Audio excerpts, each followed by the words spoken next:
The Importing a Remittance File presentation is intended for remittance processing users. The first step in working with remittance processing is to import a remittance file. Importing a remittance file does not post credits to a call. Importing a file only imports the remittance information for preparation for review and posting. It's important to know the remittance file that you download from a payer may contain more than one remittance. A remittance describes a transaction between a single payer and a single payee. Under most cases, the transaction is a payment via a check or electronic funds transfer or EFT. However, a remittance may be a non-payment transaction as well. Prior to attempting to import a remittance file, you need to download a HIPAA 5010 compliant remittance file, often referred to as an 835, from your electronic trading partner. The process to import a remittance file is quite simple. Access the Utilities menu and open the Remittance Processing utility.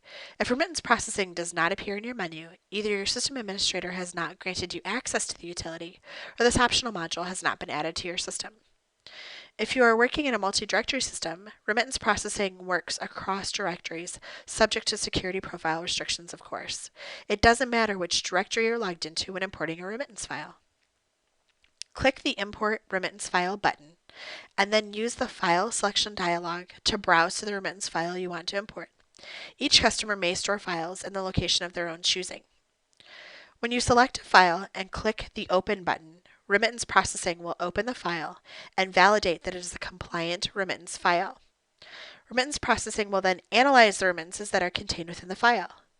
Each remittance contains an identifier that is required to be unique for each transaction between the payer and the payee.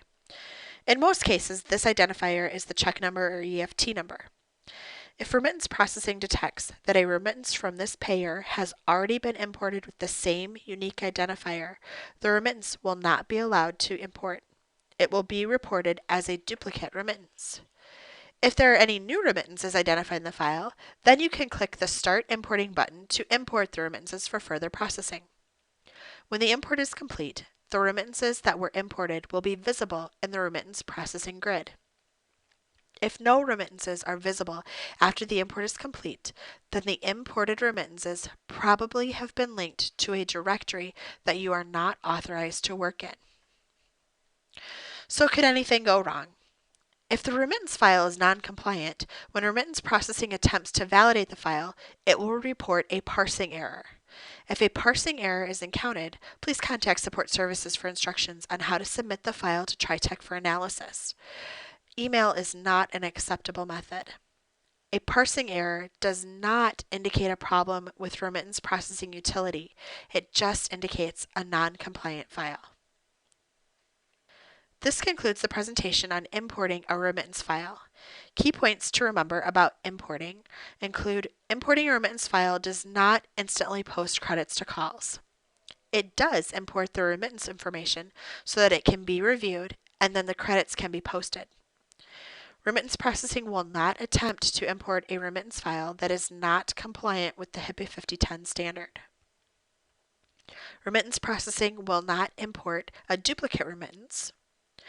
And once a remittance file has been imported, the remittances that were imported will each be listed in the Remittance Processing grid, unless the remittance is for a directory that the importing user is not authorized for.